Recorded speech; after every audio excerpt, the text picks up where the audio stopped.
Welcome to ABC campus. आज हम IS 7 statement of cash flows का एक पास्ट एग्जाम का क्वेश्चन करेंगे। ऑटम 2019 की अटेम्प्ट से। क्वेश्चन का टाइटल है संडे ट्रेडर्स लिमिटेड। तो क्वेश्चन का डाटा है कि following are the extracts from the financial statements of Sunday Traders Limited for the year ended 30 June 2019। Statement of financial position given है, जिसके अंदर हमें एसेट साइड पर property plant and equipment, investment property, ये non current asset हैं, और current asset में stock and trade, prepayment, trade receivable और कैश का बैलेंस गिवन है। इक्विटी और लाइबिलिटी साइड पर शेयर कैपिटल, प्रीमियम और retain earning, long term loans, और उसके बाद जो करंट लाइबिलिटीज है उनमें ट्रेड पेबल और कॉन्ट्रैक्ट लाइबिलिटी भी है। कॉन्ट्रैक्ट लाइबिलिटी IFRS 15 के हिसाब से। सो कॉन्ट्रैक्ट लाइबिलिटी भी क्योंकि कस्टमर से रेलिवेंट होती है, revenue in contract with customers का कॉन्सेप्ट है, तो उसमें हम कॉन्ट्रैक्ट लाइबिलिटी को भी वहीं ट्रीट करेंगे जहां हम रिसीवेबल्स को ट्रीट करते हैं। एक्रूड लाइबिलिटीज़ हैं, इंटरेस्ट पेबल है, current maturity of long term loan है, और उसके बाद प्रोविजन फॉर टैक्सेशन है। तो इस डाटा के साथ आगे क्या है, स्टेटमेंट ऑफ प्रॉफिट और लॉस भी कंप्लीट हमें इंफॉर्मेशन दी हुई है। इसका मतलब है कि इसके अंदर हम प्रॉफिट बिफोर टैक्स से अगर शुरू करें तो इनडायरेक्ट मेथड भी अप्लाई कर सकते हैं, और क्योंकि रेवेन्यू और तमाम जो एक्सपेंसेस वगैरह हैं उनकी डिटेल भी अवेलेबल है, तो यहाँ पे डायरेक्ट मेथड भी अप्लाई किया जा सकता है। तो कंप्लीट स्टेटमेंट है हमारे पास प्रॉफिट आफ्टर टैक्स तक। एडिशनल इन्फॉर्मेशन है जिसमें फर्स्ट इन्फॉर्मेशन में ये बताया हुआ है कि 72% of the sales were made on credit. अगर हम कैश सेल्स और credit sales separate find out करना चाहें तो उसके लिए ये स्टेटमेंट काम आ सकती है। अदरवाइज जो है ये इतनी ज़रूरी स्टेटमेंट नहीं है, क्योंकि जब हमारे पास टोटल सेल्स हो तो हमें फिर 72% या जो भी क्रेडिट और कैश सेल्स को सेपरेट कैश फ्लो के अंदर करने की ज़रूरत नहीं पड़ती। फिर डेप्रिसिएशन एक्सपेंस है for the year amounted to 750 million which was charged to distribution and administrative cost in the ratio 3:1। तो ये हमने तो डिस्ट्रीब्यूशन और एडमिनिस्ट्रेटिव एक्सपेंस दोनों को एक साथ ही लेना है, तो ये रेशो भी हमारे लिए रेलिवेंट नहीं होगी। Distribution cost include rupees 40 million in respect of loss on disposal of equipment. The written down value at the time of disposal was 152 million. ये एक ऐसा आइटम है जिसे हम ऐड बैक कर रहे होंगे। इम्पेयरमेंट लॉस है व्हीकल्स पे 24 मिलियन का, ये भी ऐड बैक होगा, नॉन कैश आइटम है।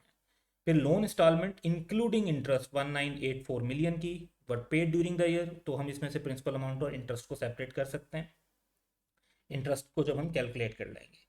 अदर इनकम जो ऊपर गिवन है, it comprise of increase in fair value of investment property amounting to 220 million, और rent receive from investment property amounting to 184 million.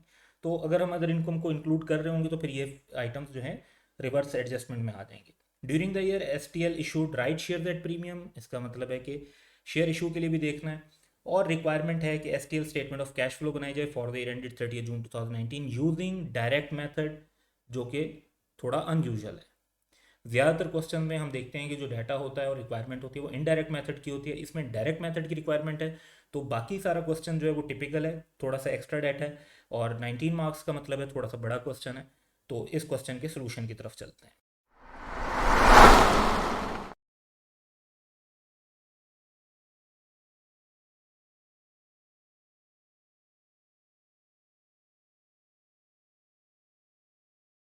सो हम आंसर डेवलप करेंगे।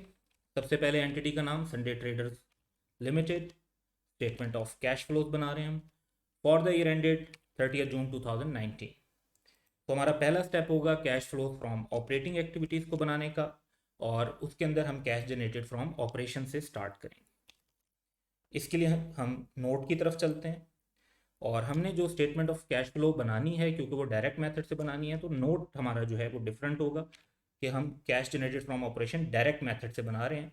और इसमें बेसिकली हमें दो फिगर्स चाहिए, एक कैश रिसीव फ्रॉम कस्टमर, उसमें से हम लेस कर देंगे cash paid to suppliers and employees, तो हमारे पास जो नेट फिगर होगी वो हमारा आंसर होगा। तो ये दो फिगर सेपरेटली हमें कैलकुलेट करनी पड़ेंगी। पहले हम कैश रिसीव फ्रॉम कस्टमर को कैलकुलेट करने की तरफ चलते हैं।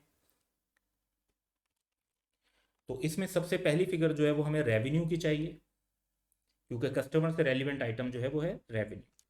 तो रेवेन्यू की फिगर देखते हैं।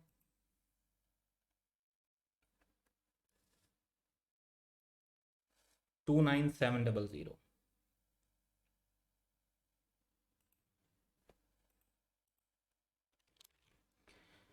इसके बाद हमने क्योंकि रेवेन्यू को कैश फ्लो पे शिफ्ट करना है तो हमें कस्टमर से रिलेटेड आइटम्स देखने पड़ेंगे।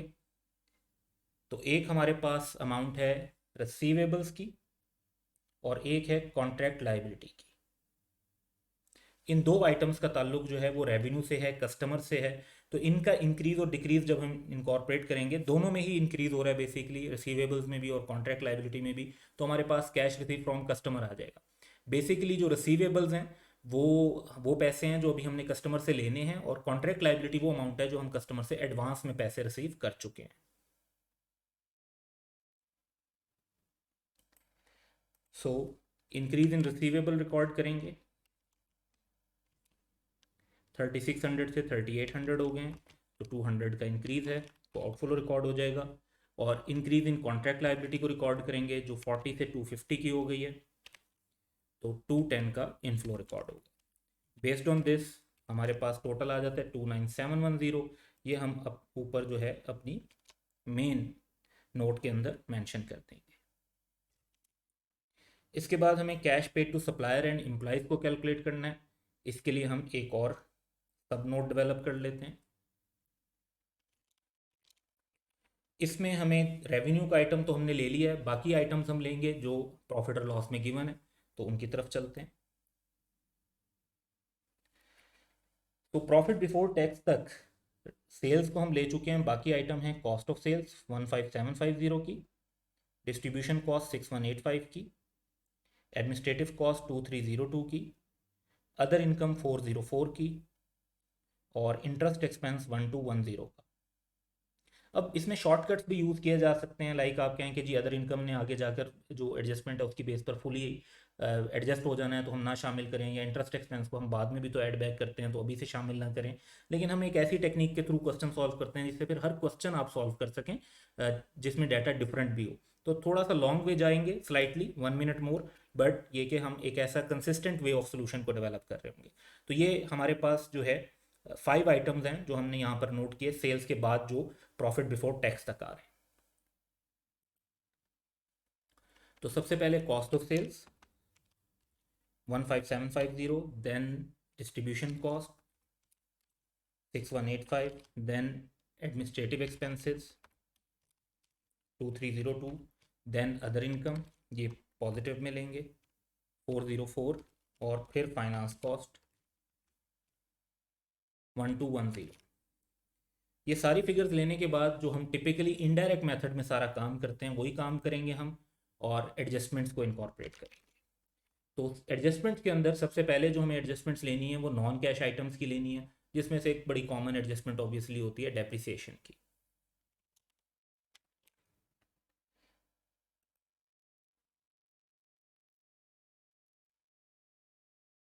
तो डेप्रिसिएशन एक्सपेंस हमें गिवन है 750 मिलियन का।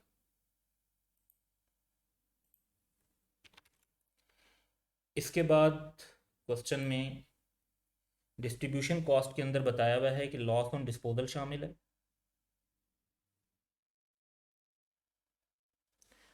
तो ये भी इन्वेस्टिंग से रिलेट करता है, इसको भी एडजस्ट कर देंगे।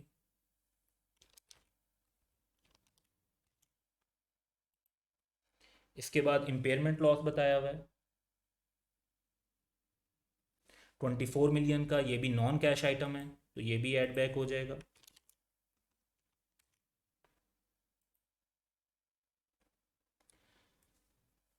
इसके बाद हमें लोन की पेमेंट बताई हुई है, और increase in fair value of investment property बताया हुआ है 220 मिलियन का।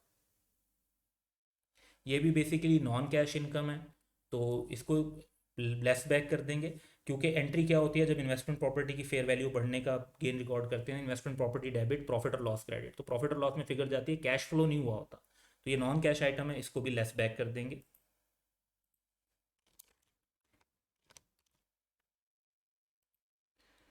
और फिर हमें गिवन है rent received from investment property. अब investment property non current asset है, इससे रिलेटेड जो इनकम है वो हमारी इन्वेस्टमेंट एक्टिविटीज़ के अंदर आनी चाहिए, इसलिए 184 मिलियन को भी ऑपरेटिंग कैलकुलेट करते हुए एडजस्ट कर देंगे। नॉन कैश के साथ साथ हम वो आइटम भी एडजस्ट करते हैं जिनका ताल्लुक इन्वेस्टिंग या फाइनेंसिंग एक्टिविटी से हो, जैसे इंटरेस्ट रिसीव्ड, डिविडेंड रिसीव्ड, या जैसे यहाँ पे रेंट रिसीव्ड है।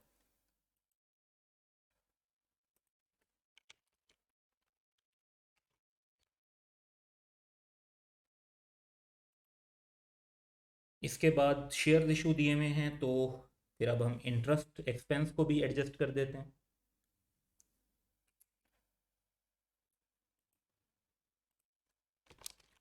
अल्टरनेटिवली अगर आप यहाँ पर एडजस्टमेंट ना लेते, फाइनेंस कॉस्ट को इंक्लूड ना करते, तो यहाँ पर एडजस्ट भी ना करते, तो फिर भी इफ़ेक्ट आ जाता, क्योंकि ये इन दो पॉइंट्स का सेम इफ़ेक्ट है, नेट इफ़ेक्ट यानी निल है। फाइनेंस कॉस्ट को पहले हमने इंक्लूड किया था और अब एडजस्ट करके एक्सक्लूड कर रहे हैं। इसके बाद हमने वर्किंग कैपिटल चेंजेस लेने हैं, क्योंकि डायरेक्ट मेथड यूज़ कर रहे हैं, तो रिसीवेबल और कॉन्ट्रैक्ट लाइबिलिटी के अलावा लेंगे, क्योंकि उनको ऑलरेडी हम 1.1 नोट के अंदर कवर कर चुके हैं। तो आइटम्स देखते जाते हैं जो रेलिवेंट हैं और उनको इनकॉर्पोरेट करेंगे।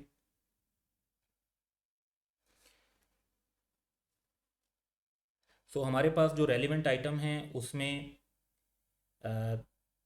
स्टॉक इन ट्रेड की फिगर है जो 4500 से 4800 हो रही है। प्री पेमेंट में डिक्रीज़ आ रहा है 268 से 184। और कैश को तो हम कैश रिकन्सिलेशन के अंदर कवर होगा, तो दो आइटम तो एसेट के आ गए। लाइबिलिटी साइड पर आए तो ट्रेड पेबल्स जो हैं उसमें डिक्रीज़ आ रहा है, इसको कब हम इंक्लूड करेंगे, और एक्रूड लाइबिलिटीज़ को लेंगे, इसमें इंक्रीज़ आ रहा है। बाकी आइटम जो हैं जैसे कॉन्ट्रैक्ट लाइबिलिटी हम ऑलरेडी ले चुके हैं, इंटरेस्ट पेबल जो है वो अलग से इंटरेस्ट पेड की कैलकुलेशन में यूज़ होगा, current maturity of long term loan financing में जाएगी, और प्रोविजन फॉर टैक्सेशन यूज़ होगी इनकम टैक्स पेड की कैलकुलेशन में। सो बेस्ड ऑन दिस दो हमारे पास करंट एसेट्स हैं, दो करंट लाइबिलिटीज़ हैं जिनका इंक्रीज डिक्रीज लेना है, इनको इनकॉर्पोरेट करते हैं। तो सबसे पहले इंक्रीज इन इन्वेंट्रीज जो कि 4500 से 4800 हुआ है, इन 300 का आउटफ्लो। फिर डिक्रीज इन प्रीपेमेंट्स जो 268 से 184 हुआ है, 84 का इनफ्लो। फिर पेबल्स में डिक्रीज है 5390 से 3422, 1968 का आउटफ्लो। और एक्रूड लाइबिलिटीज़ के अंदर इंक्रीज है 180 से 310, 130 का इनफ्लो। तो ये टोटल हमारा बन जाएगा 25477, जो कि हमने कैलकुलेट किया cash paid to supplier and employees. इसको हम ऊपर अपने नोट के अंदर मेंशन करेंगे। और हमारे पास कैश जनरेटेड फ्रॉम ऑपरेशंस की फिगर आ जाएगी 4233 मिलियन। तो इस फिगर को हम अपनी मेन स्टेटमेंट के अंदर मेंशन कर देंगे। और अब हमें इंटरेस्ट पेड यानी बाकी जो स्टेटमेंट ऑफ कैश फ्लो है वो डायरेक्ट मेथड हो या इनडायरेक्ट मेथड हो वो सेम होती है। तो अब हमें इंटरेस्ट पेड लेना है और इनकम टैक्स पेड लेना है। तो इंटरेस्ट पेड की कैलकुलेशंस देखते हैं क्या रेलिवेंट है हमारे पास। हमें इंटरेस्ट एक्सपेंस गिवन है और इंटरेस्ट के एक्रूवल से रिलेटेड भी अमाउंट्स गिवन है। Opening 110, closing 135।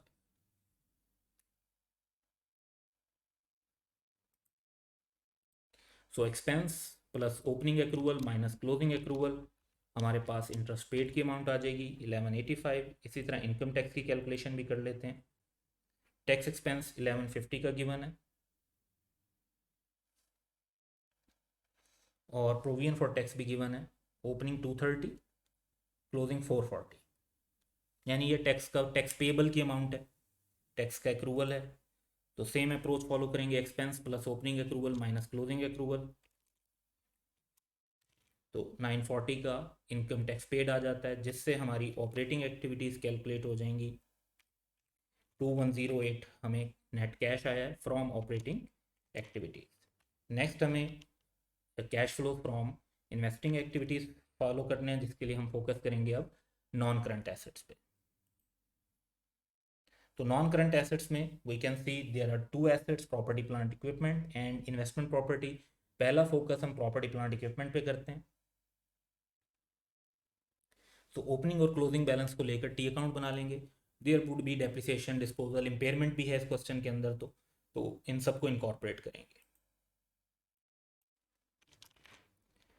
तो ओपनिंग बैलेंस है 7240 और क्लोजिंग बैलेंस है 8555। अब मज़ीद जो डाटा है उसको इनकॉर्पोरेट करते हैं।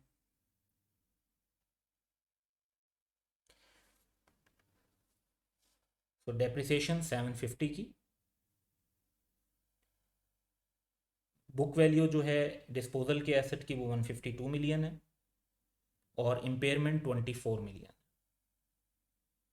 तो ये प्रॉपर्टी प्लांट इक्विपमेंट से रिलेटेड एडिशनल फॉर्मेशन थी, इसको इनकॉर्पोरेट कर लेते हैं।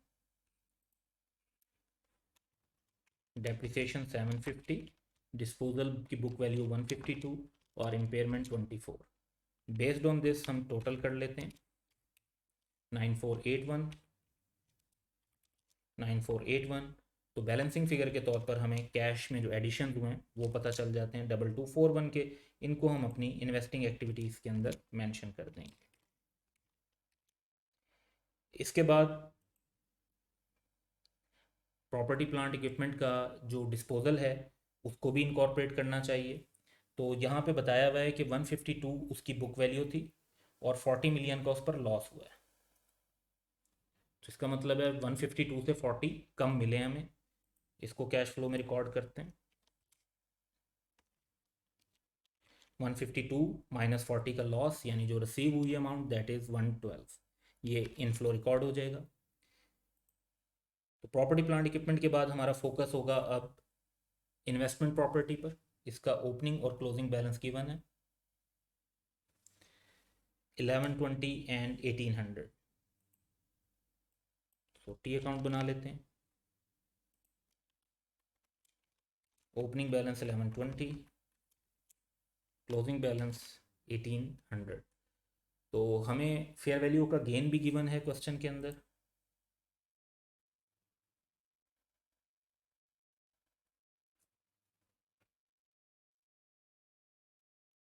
$220 मिलियन का। तो ये तो नॉन कैश है, इसको टी अकाउंट में इनकॉर्पोरेट कर देते हैं।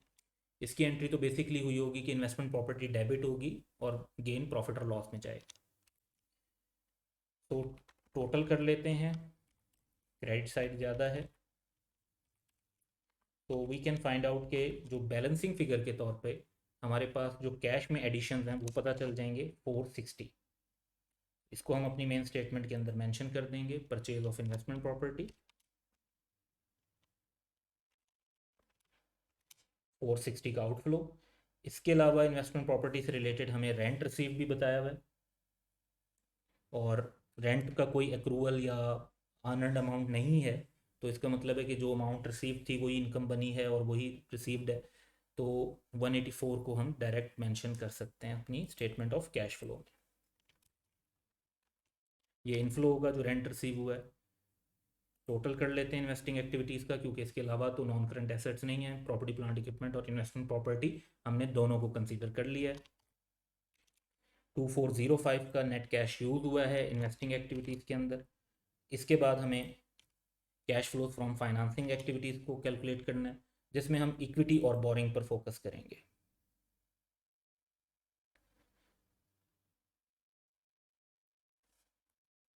हमारे पास शेयर कैपिटल और शेयर प्रीमियम अकाउंट हैं, दोनों में इंक्रीज आ रहा है और क्वेश्चन के अंदर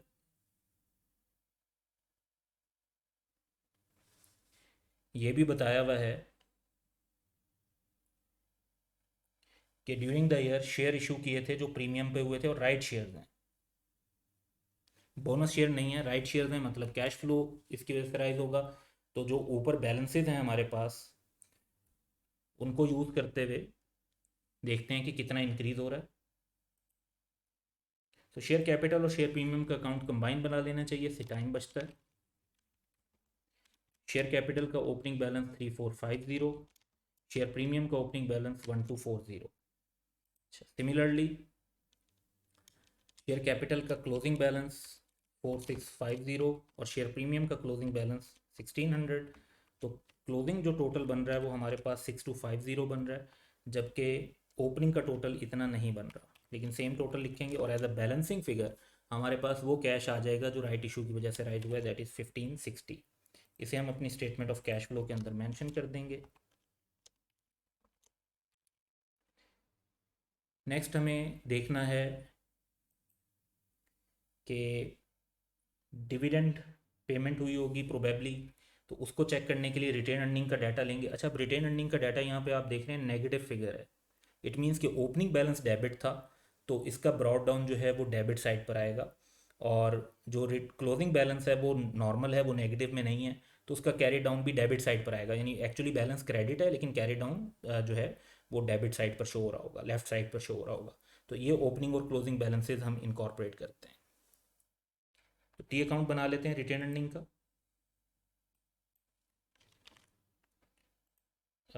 बैलेंस क्रेडिट के बजाय, क्योंकि नेगेटिव है तो हम डेबिट बैलेंस लेंगे 655, और क्लोजिंग बैलेंस जो है वो है 1652।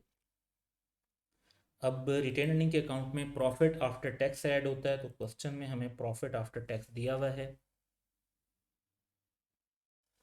3507 का।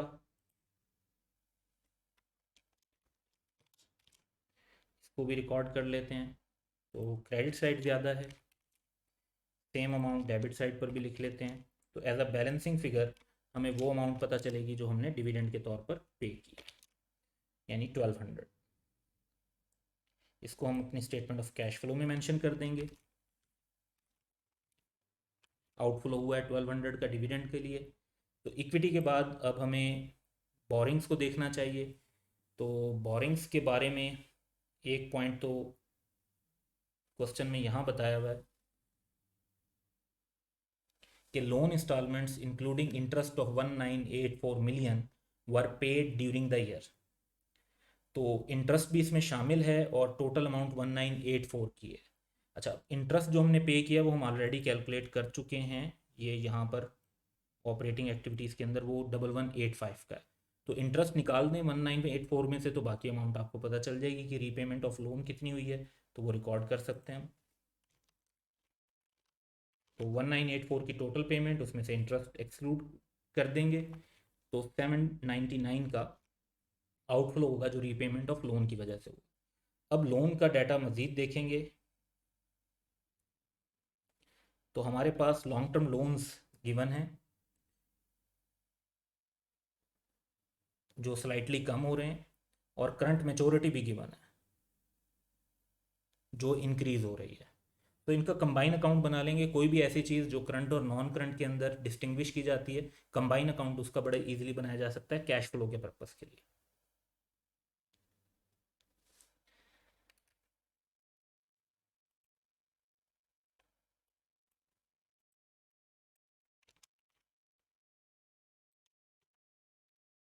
तो नॉन करंट ओपनिंग जो है वो है 6523, और करंट मेचोरिटी है 700 की ओपनिंग पे। क्लोजिंग टाइम पर जो हमारा नॉन करंट पोर्शन है 6024 का, और करंट मेचोरिटी है 850 की। रीपेमेंट अभी हमने कैलकुलेट की है कैश फ्लो के अंदर कि वो है 799 की। इसे आपने नेट नहीं करना, ग्रॉस कैश रिसीट्स और gross cash payments separately disclose करनी होती हैं स्टेटमेंट ऑफ कैश फ्लो में। तो कैश रीपेड जो हम ऑलरेडी बता चुके हैं वो सेपरेट आएगा, और बाकी अमाउंट्स अलग आएंगी। तो जो लोन ऑब्टेन हुआ है वो हमें कैलकुलेट हो सकता है, डेबिट साइड का टोटल ज़्यादा है 7673। तो एज अ बैलेंसिंग फिगर जो हमें लोन ऑब्टेन करने से कैश की रिसीट हुई है वो पता चल जाएगी, दैट इज़ 450। इसे हम अपनी स्टेटमेंट ऑफ कैश फ्लो में मेंशन कर देते हैं। 450 का इनफ्लो, और नेट 11 का जो है that is net cash from financing activities. तो तीनों एक्टिविटीज़ का हम नेट ले लेते हैं, that would be 286। This is the net decrease in cash and cash equivalent. अब इसके अंदर हमने basically cash and cash equivalent at beginning add करने हैं, तो हमारे पास cash and cash equivalent at end आ जाएंगे। बिगिनिंग की वैल्यू देखते हैं कि कितनी है, और वो एंड के इक्वल आनी चाहिए। तो 480 की वैल्यू है ओपनिंग, और अगर हम इसको ऐड करें तो हमारा आंसर 194 आना चाहिए क्लोजिंग।